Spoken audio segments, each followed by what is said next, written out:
अब जैसे कि हमें पता है, जब से हम साइंटिफिकली एडवांस भी नहीं हुए थे, तब से हम ये जानने की कोशिश में लगे हुए हैं कि हमारे इस ब्रह्मांड में स्टार्स और गैलेक्सीज कैसे बने, हमारा यूनिवर्स 13 बिलियन साल पहले कैसा हुआ करता होगा।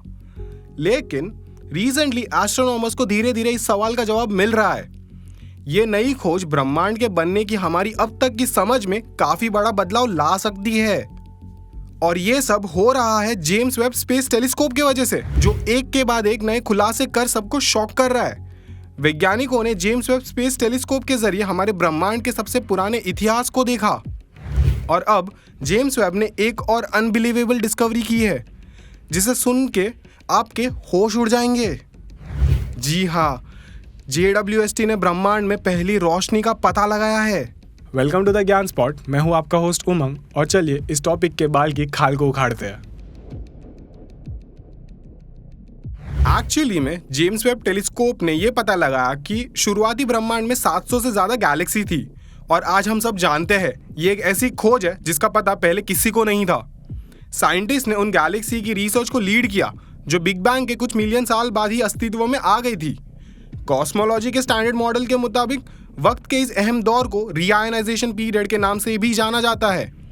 ऐसा माना जाता था कि इस पीरियड के दौरान ब्रह्मांड गैसेस से भरा हुआ था, जिसने अभी तक उस वक्त यूनिवर्स में मौजूद सबसे पहली लाइट को देखना मुश्किल कर दिया था।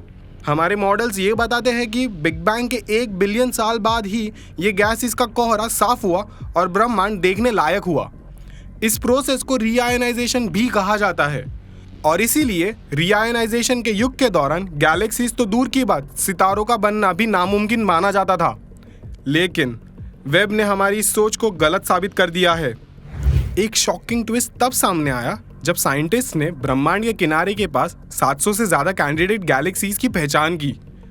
इन गैलेक्सीज को तब स्पॉट किया गया जब हमारा ब्रह्मांड 370 मिलियन और 650 मिलियन साल के बीच शिशु अवस्था में था। इन गैलेक्सीज की विशाल संख्या वेब के लॉन्च से पहले किए गए ऑब्जर्वेशन की भविष्यवाणी से काफ़ी ज़्यादा थी। ऑब्जर्वेटरी के बेहतरीन रिजोल्यूशन और सेंसिटिविटी एस्ट्रोनॉमर्स को इन दूर की गैलेक्सीज को पहले से और बेहतर तरीके से दिखाता है। नासा के साइंटिस्ट ने कहा, पहले सबसे शुरुआती गैलेक्सी जिन्हें हम देख सकते थे वे छोटे छोटे स्पॉट्स धब्बों की तरह दिखती थी। फिर भी वो स्पॉट्स यूनिवर्स के शुरुआत में लाखों या अरबों स्टार्स को रिप्रेजेंट करती थी।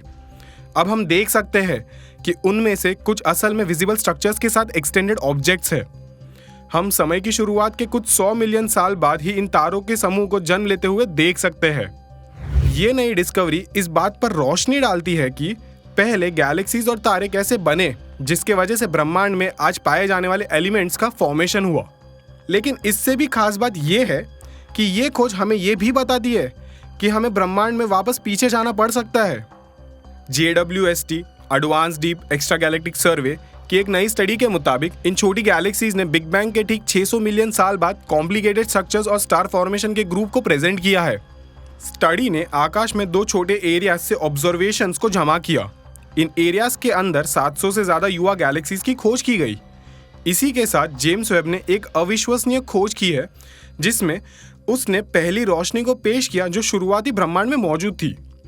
अब अगर आप ये सोच रहे हैं कि ये वेब की सबसे प्रभावशाली उपलब्धि है, तो ज़रा रुकिए, क्योंकि जेम्स वेब स्पेस टेलीस्कोप ने ढूंढ निकाला है यूनिवर्स का सबसे oldest complex organic molecule. Organic molecule यानी वो चीज़ जिससे हम या फिर सारे के सारे लिविंग बींग्स बने हुए हैं। एक ऐसा मॉलिक्यूल जो हाइड्रोजन या फिर कार्बन डाइऑक्साइड जितना सिंपल तो नहीं है, लेकिन उसके अंदर डजन्स में अलग अलग एटम भरे हुए हैं। रिसर्चर्स के मुताबिक पृथ्वी पे सबसे पहला ऑर्गेनिक मॉलिक्यूल आज से 4 बिलियन साल पहले बना था।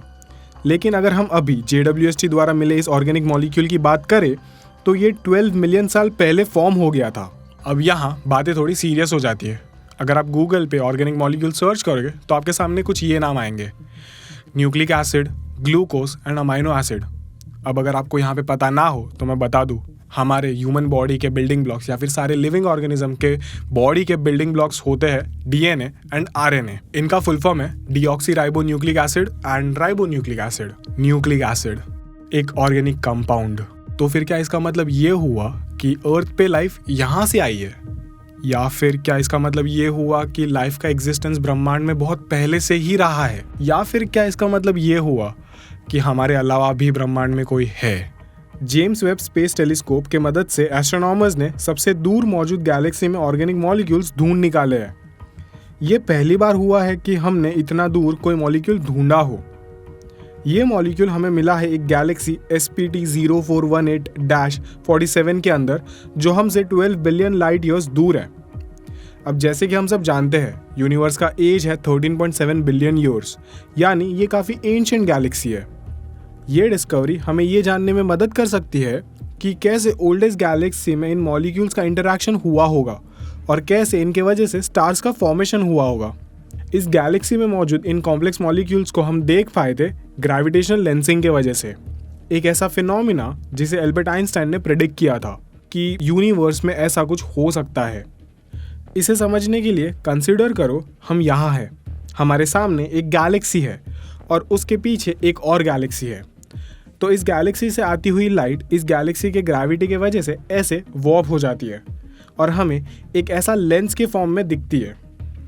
इनडायरेक्टली ये गैलेक्सी हमारे लिए एक मैग्नीफाइंग ग्लास के जैसे बिहेव करती है। इसके मदद से वेब टेलीस्कोप ने इस गैलेक्सी में मौजूद इन मॉलिक्यूल्स को देखा था।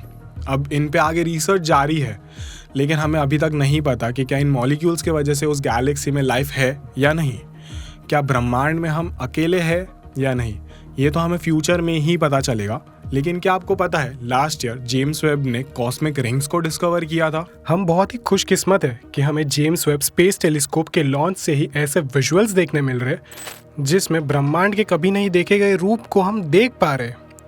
जुलाई में दूर के स्टार सिस्टम की पहली जैसी एक इमेज जो अवास्तविक कॉन्सेंट्रिक ज्योमेट्रिक रिंग से गिरी हुई थी, इसने एस्ट्रोनॉमर्स को तक सोचने पे मजबूर कर दिया। वेब से मिली ये तस्वीर एक कॉस्मिक थंबप्रिंट की तरह दिखती है। इसके तुरंत बाद इंटरनेट पे मानो थियोरीज और स्पेक्यूलेशंस की बाढ़ सी आ गई। कुछ लोगों ने इसके डायसन स्फीयर होने का दावा किया, जो शायद एलियन मेगा स्ट्रक्चर के होने का सबूत है।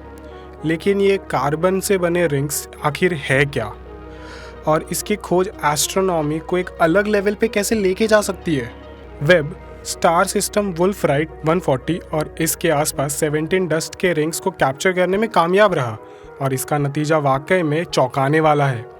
ये खोज हमारे ग्रह से 5000 लाइट ईयर्स दूर हुई, जहां स्टार की ये जोड़ी लंबे वक्त से एक कॉस्मिक वॉल्ट्स में बंद थी।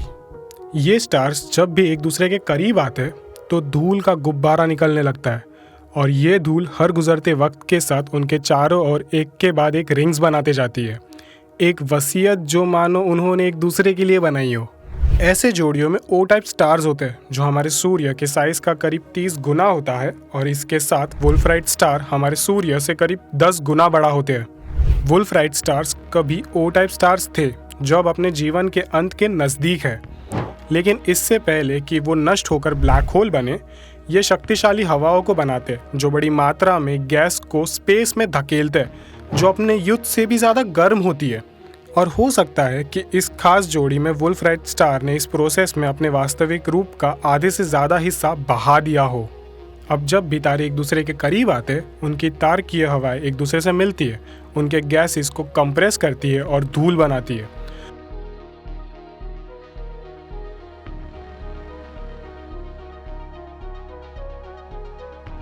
पहले हम वुल्फराइट 140 के आसपास ऐसे 2 रिंग्स के बारे में जानते थे, लेकिन अब जेम्स वेब की बदौलत ऐसे कम से कम 17 कॉन्सेंट्रिक डस्ट रिंग्स देख पाए हैं, यानी कम से कम एक सदी जितना स्टेलर इंटरैक्शन के सबूत। इसके अलावा कुछ दूसरे वुल्फराइट सिस्टम्स धूल बनाते हैं, लेकिन वुल्फराइट 140 जैसे रिंग्स बनाने के लिए कोई भी जाना नहीं जाता। इस अनोखे रिंग पैटर्न को दूसरे सिस्टम्स में देखे जाने वाले गोलाकार से अलग वुल्फराइट 140 को वुल्फराइट स्टार की एक लंबी ऑर्बिट के लिए जिम्मेदार ठहराया जा सकता है, क्योंकि वेब ने एक्सोप्लैनेट्स के केमिकल कंपोजिशन का टेस्ट करना शुरू कर दिया है, और जल्द ही वो अपने क्लोज सिस्टम प्रॉक्सिमा सेंचुरी पर अपनी नज़रें गड़ाने वाला है। रीसेंट एस्ट्रोनॉमिकल खुलासे बताते हैं कि हमारे गैलेक्सी में अरबों पृथ्वी जैसे ग्रह फैले हुए हैं, जो ब्रह्मांड में अरबों गैलेक्सीज में से सिर्फ एक है। 2 सिंपल फैक्ट्स के आधार पर हमारे सोलर सिस्टम के बाहर जीवन बड़े पैमाने पर मौजूद हो सकता है। सबसे पहले नाइट्रोजन, हाइड्रोजन और ऑक्सीजन जैसे जीवन के केमिकल एलिमेंट्स ब्रह्मांड में बहुत है। जैसे पृथ्वी पर जीवन जीने के लिए 2 मुख्य कंपाउंड्स हैं, पानी और ऑर्गेनिक कार्बन। दूसरा, हम जानते हैं कि पृथ्वी पर उसके इतिहास के बहुत पहले से जीवन मौजूद था। ग्रह बनने के तुरंत बाद जो ये बताता है कि एक बार कंडीशन सही होने पर जीवन आसानी से और बहुत जल्दी उभर आता है। अगर जीवन की उत्पत्ति बड़ी है, जो कॉम्प्लेक्स लाइफ भी बड़े पैमाने पर होगी और हम सिर्फ सिंगल सेल्ड माइक्रोब से कहीं ज़्यादा खोज सकते हैं। हो सकता है कि इंटेलिजेंट एलियन लाइफ की भी शुरुआत हुई हो और फिर वे नष्ट हो गई हो। कुछ अपने मरते हुए तारे के प्रकोप से बचने के लिए शायद दूसरे ग्रह या स्टार सिस्टम में चले गए। किसी भी रूप में जीवन के लिए पूरे ब्रह्मांड में एक नियम ही समान रूप से होना चाहिए और वो है सर्वाइवल ऑफ द फिटेस्ट। ऐसा नहीं है कि जीवन नामुमकिन होगा, लेकिन सीधे स्पेस के संपर्क में आने वाले ग्रह की सतह पर वातावरण पृथ्वी से बिल्कुल अलग हो और इसीलिए किसी सभ्यता को बढ़ने और फलने फूलने के लिए उन्हें रात के साइड को अपना घर बनाना होगा। वैज्ञानिकों का मानना है कि वे लाइट और सोलर एनर्जी को पकड़ने के लिए बड़े पैमाने पर मिरर्स बनाएंगे और उन्हें हवा में उठाएंगे, या वे अपने दुनिया को रोशन करने के लिए बड़े पैमाने पर एलईडी लाइट्स का भी यूज़ कर सकते हैं। पृथ्वी से अब तक किए गए ऑब्जर्वेशंस हमें ये बताते हैं कि प्रॉक्सिमा बी पर जीवन की संभावना कम है, लेकिन बेकार नहीं। और जल्द ही हम इस ग्रह के बारे में और बहुत कुछ खोज पाएंगे जब हमारा तकनीकी विकास अपनी नज़रें इस स्टार सिस्टम पर गड़ा देगा। जेम्स वेब स्पेस टेलीस्कोप ना सिर्फ स्टार्स और ग्रह को कैप्चर करने की काबिलियत रखता है, पर ये प्रॉक्सिमा बी के एटमॉस्फेयर कंपोजिशन का अध्ययन भी कर सकता है ताकि वो लाइफ होने के चांसेस टेस्ट कर पाए। अगर वहाँ कोई भी आर्टिफिशियल लाइट्स रही तो वेब उसे भी ढूंढ ही लेगा। अगर प्रॉक्सिमा बी में वाकई में कोई जीवन मुमकिन है तो मानवता के पास एक ग्रह होगा जहाँ हम रह सकते हैं या जिसे हम अपना सेकेंड होम बना सकते हैं। मल्टी प्लानेटरी स्पीशीज बनने के लिए प्रॉक्सिमा बी पर जीवन की खोज इंसानों के लिए बहुत कुछ बदल देगी। बस हमें करना होगा थोड़ा सा इंतज़ार। अब आपको क्या लगता है? अपनी राय मुझे नीचे कमेंट सेक्शन में ज़रूर बताना, और अगर ये वीडियो पसंद आया तो इसे लाइक, शेयर और इस चैनल को सब्सक्राइब करना ना भूलें। चलो फिर मिलते हैं हमारे अगले वीडियो में। तब तक के लिए कीप एक्सप्लोरिंग।